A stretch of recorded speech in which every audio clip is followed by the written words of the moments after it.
In today's video, Josh Thompson goes off on Dana White. Paulo Costa apologizes to Robert Whittaker for UFC 284 withdrawal. Robert Whittaker reacts to Paulo Costa fight cancellation. Cannonier offers to step in against Whittaker. And Michael Bisping reacts to Jake Shields' Michael Jackson beef. Josh Thompson, the former UFC fighter and MMA personality, isn't always a fan of how Dana White gets stuff done, especially when it came down to a decision following the UFC 282 main event. After Jan Blachowicz and Magomed Ankalaev fought to a draw at UFC 282, White threw a curveball and announced an entirely new title fight in Glover Teixeira vs. Jamal Hill at UFC 283 next month. While speaking on the Weighing In podcast, Thompson slammed the UFC president for his actions by saying, "Dana never gave a f***. These guys are still in the back getting stitched up and putting ice on their shins, and Dana's announcing the next title shot in the weight class they just fought for. He never gave a shit. He's like, I need a champion, man. Can't market all these pay-per-views without a champion. I need a champion." The UFC announced Paulo Costa would be going down to Perth, Australia to fight the local fighter in Robert Whittaker. However, for weeks, Costa had been vocal on social media saying he hasn't signed a contract and wouldn't, as he had one fight left on his deal and wanted more money. Now, on Monday, ESPN reported that Costa Whittaker is indeed off, and after the news became public, the Brazilian took to social media to react. He tweeted, "Great fights is going down due to lack of negotiation skills. They should stop being petty. I think they're taking it the wrong way. Making fighters unhappy with deals isn't very smart. It's not only me. I remember Ngannou, O'Malley, Mark Hunt, etc." Costa also apologized to Whittaker for the unfortunate situation by writing, "Guys sending me this. I feel sad for Robert because the UFC didn't tell him the truth. LOL. You don't deserve this. Bro, sorry I won't fight you in Perth. UFC posting this, Robert vs. Costa, just to sell tickets.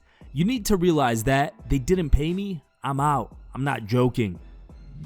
Following news of confirmation Monday that Paulo Costa will not compete at UFC 284 in Perth, Australia, Robert Whittaker posted a video reaction to the news and shared his frustration with the disappointing situation. Here's the video. G'day everybody.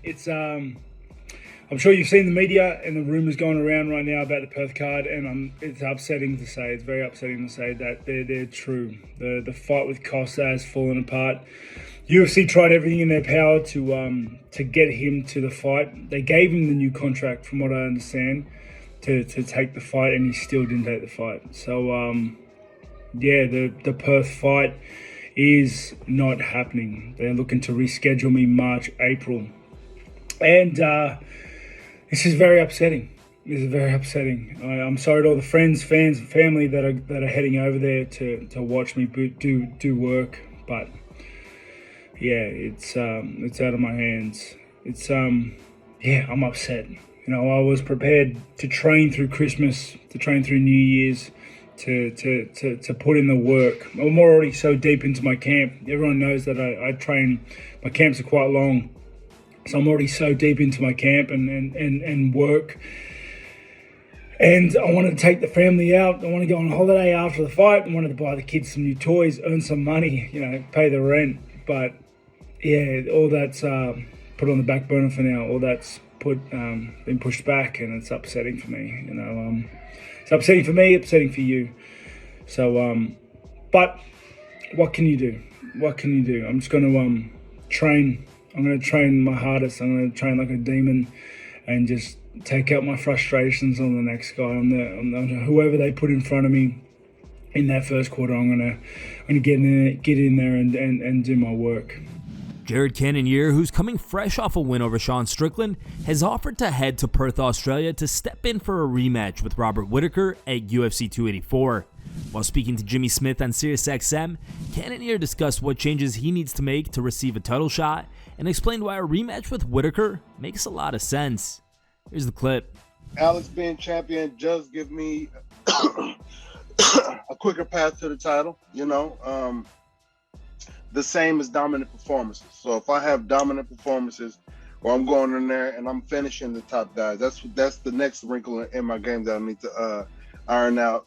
Is we can finish guys, but I need to be able to finish these elite guys, these top guys, and that's a different atmosphere on its own. Getting there I'm able to compete. I've already proven that to myself and to the world that I can compete at this level. Now I need to go in there and win at this level. But now I need to go in there and start finishing these guys. That's what I want. I don't want to just compete and win. For me, with Costa and Whittaker, their match in limbo, I'm more than happy to step in. I love traveling. I don't mind traveling to Australia and getting the rematch too with Robert, you know, or whatever, you know. Like you said, those two are in front of me. Israel and Robert are in front of me. Marvin Brunson behind me. I haven't fought Marvin. I think he's scheduled to fight somebody. But yes, it's always looking forward to the title, you know. So if it ain't the title, who gets me there, you know? Or who gets me a paycheck, you know? I like getting paid too. So former UFC fighter Jake Shields has beef with current 170-pound bruiser Mike Jackson as a result of a social media spat.